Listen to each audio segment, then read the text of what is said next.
I think I was supposed to talk about my new book, which is called Blink, and it's about snap judgments and first impressions. And it comes out in January, and I hope you all buy it in triplicate. But I was thinking about this, and I realized that that although my new book makes me happy, and I think will make my mother happy, it's not really about happiness.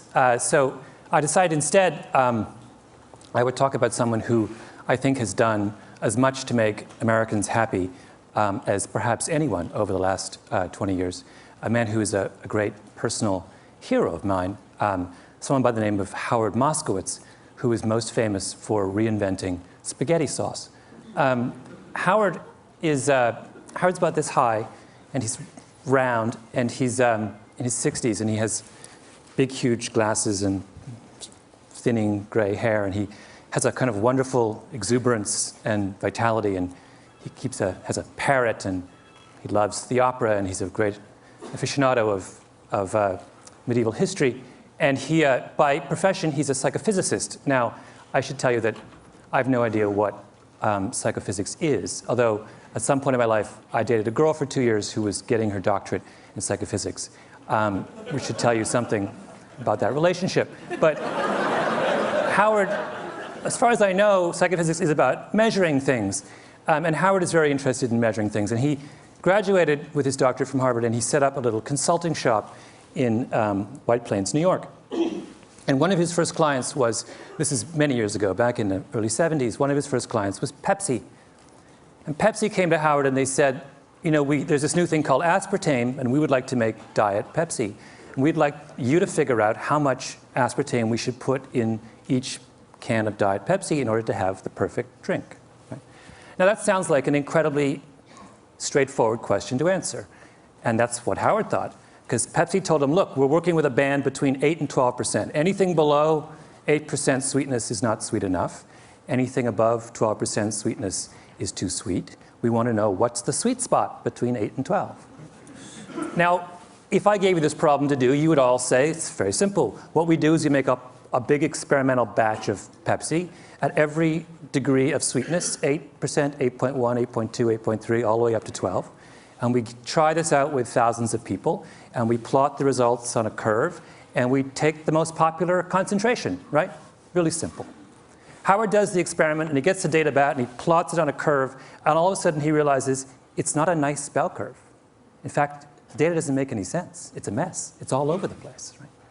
Now, most people in that business, in the world of testing food and such, are not dismayed when the data comes back a mess. They think, well, you know, figuring out what people think about cola is not that easy. You know, maybe we made an error somewhere along the way. You know, let's just make an educated guess, and they simply point and they go for 10%, right in the middle. Howard is not so easily placated. Howard is a man of a certain degree of intellectual standards, and this was not good enough for him. And this question bedeviled him for years. And he would think it through and say, what was wrong? Why could we not make sense of this experiment with Diet Pepsi? And one day he was sitting in a diner in White Plains about to go, trying to dream up some work for Nescafe. And suddenly, like a bolt of lightning, the answer came to him. And that is that when they analyzed the Diet Pepsi data, they were asking the wrong question. They were looking for the perfect Pepsi, and they should have been looking for the perfect Pepsis.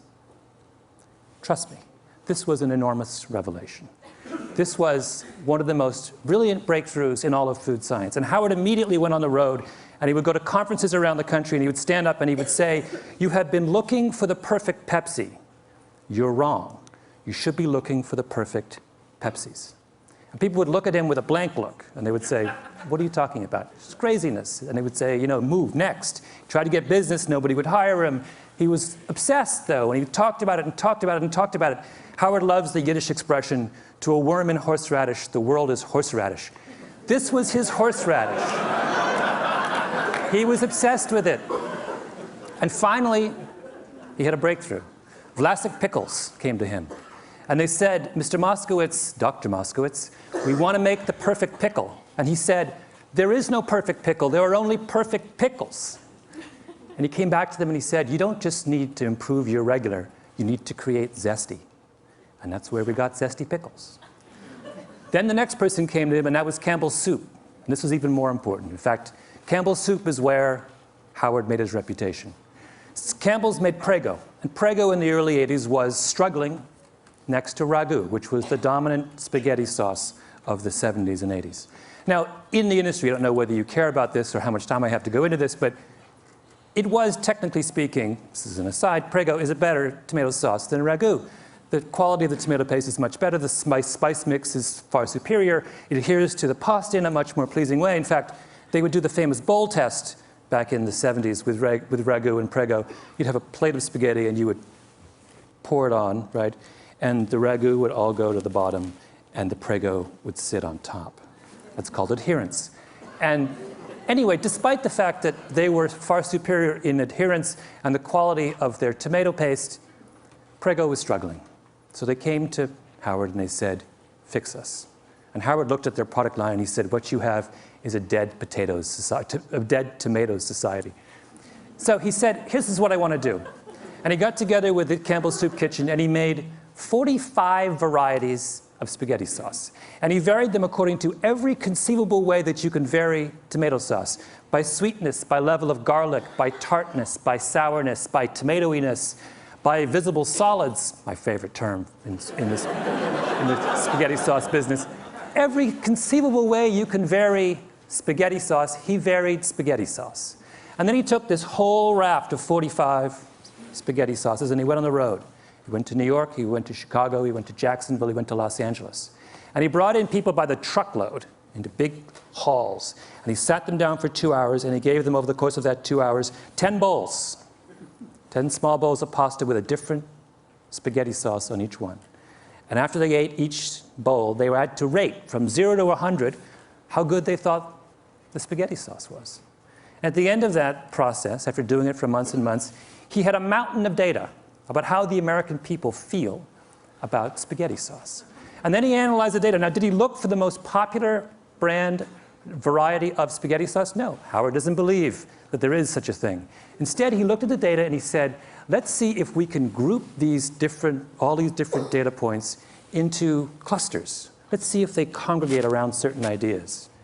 And sure enough, if you sit down and you analyze all this data on spaghetti sauce, you realize that all Americans fall into one of three groups.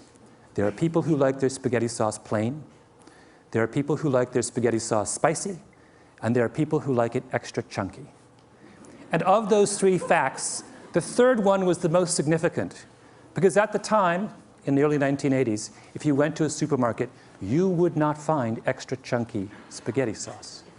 And Prego turned to Howard and they said, are you telling me that 1/3 of Americans crave extra chunky spaghetti sauce and yet no one is servicing their needs? And he said yes. And Prego then went back and completely reformulated their spaghetti sauce and came out with a line of extra chunky that immediately and completely took over the spaghetti sauce business in this country.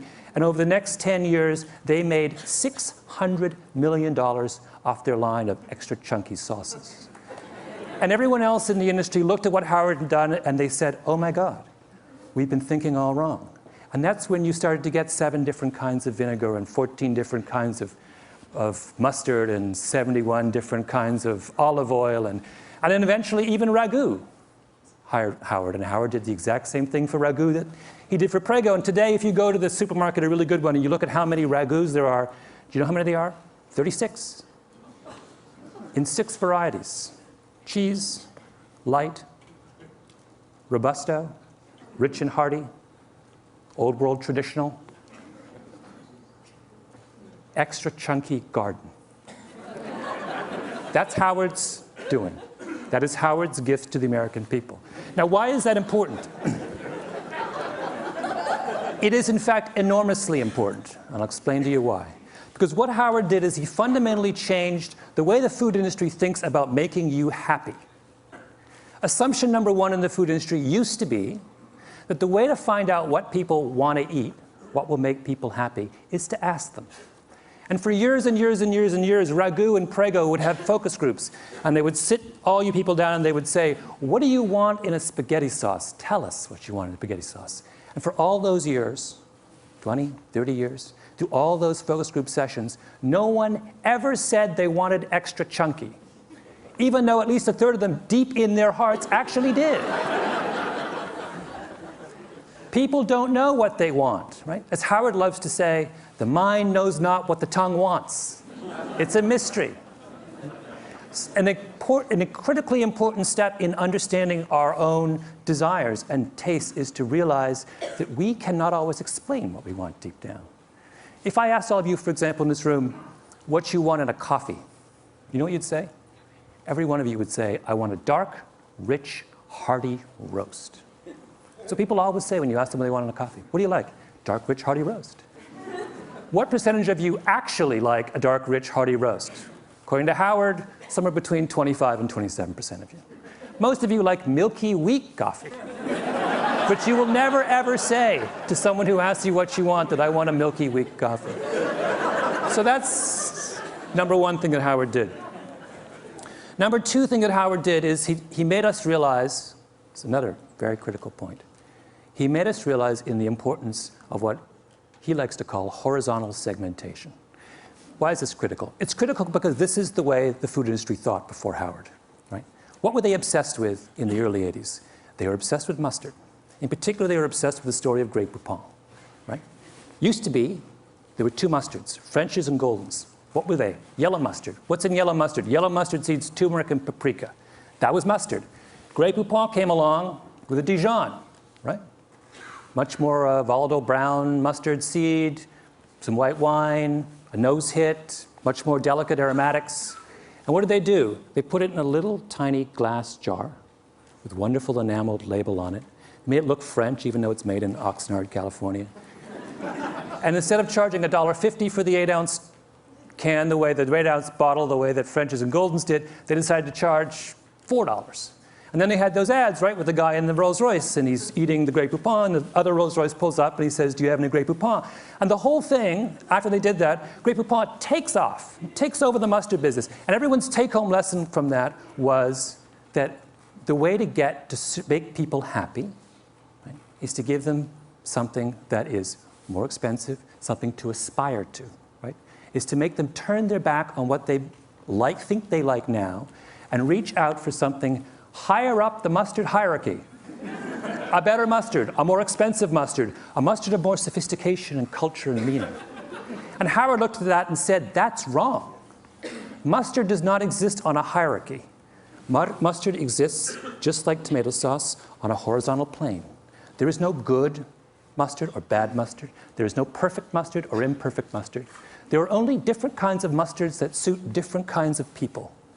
He fundamentally democratized the way we think about taste. And for that as well, we owe Howard Moskowitz a huge vote of thanks. Third thing that Howard did, and perhaps the most important, is Howard confronted the notion of the Platonic dish. What do I mean by that? For the longest time in the food industry, there was a sense that there was one way, a perfect way, to make a dish. You go to Chez Panisse, they give you the red tail sashimi with roasted pumpkin seeds in a something reduction. They don't give you 5 options on the reduction, right? They don't say, do you want the extra chunky reduction or do you want the... No, you just get the reduction. Why? Because the chef at Chez Panisse has a Platonic notion about red tail sashimi. This is the way it ought to be. And when that, and she serves it that way time and time again, and if you quarrel with her, she will say, you know what? You're wrong. This is the best way it ought to be in this restaurant. Now that same idea fueled the commercial food industry as well. They had a notion, a Platonic notion of what tomato sauce was. And where did that come from? It came from Italy. Italian tomato sauce is what? It's blended, it's thin. The culture of tomato sauce was thin. When we talked about authentic tomato sauce in the 1970s, we talked about Italian tomato sauce. We talked about the earliest ragouts, which had no visible solids, right? Which were thin, and you just put a little bit over and it sunk down to the bottom of the pasta. That's what it was. And why were we attached to that? Because we thought that what it took to make people happy was to provide them with the most culturally authentic tomato sauce, A, B. And B, we thought that if we gave them the culturally authentic tomato sauce, then they would embrace it. And that's what would please the maximum number of people. And the reason we thought that, in other words, people in the cooking world were looking for cooking universals. They were looking for one way to treat all of us. And good reason for them to be obsessed with the idea of universals, because all of science through the 19th century and much of the 20th was obsessed with universals.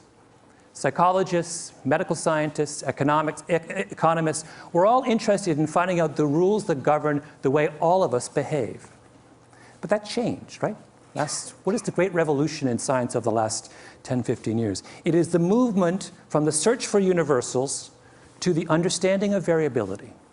Now in medical science, we don't want to know just how cancer works. We want to know how your cancer is different from my cancer. I guess my cancer is different from your cancer. We're interested in, genetics has opened the door to the study of human variability. What Howard Moskowitz was doing was saying, this same revolution needs to happen in the world of tomato sauce. And for that, we owe him a great vote of thanks. I'll give you one last illustration of variability. And that is, Howard not only believed that, but he took it a second step, which was to say that when we pursue universal principles in food, we aren't just making an error, we are actually doing ourselves a massive disservice. And the example he used was coffee. And coffee is something he did a lot of work with Nescafé. If I were to ask all of you to try and come up with a brand of coffee, a type of coffee, a brew, that made all of you happy, and then I ask you to rate that coffee, the average score in this room for coffee would be about 60 on a scale of 0 to 100. If, however, you allowed me to break you into coffee clusters, maybe 3 or 4 coffee clusters, and I could make coffee just for for each of those individual clusters, your scores would go from 60 to 75 or 78. The difference between coffee at 60 and coffee at 78 is a difference between coffee that makes you wince and coffee that makes you deliriously happy.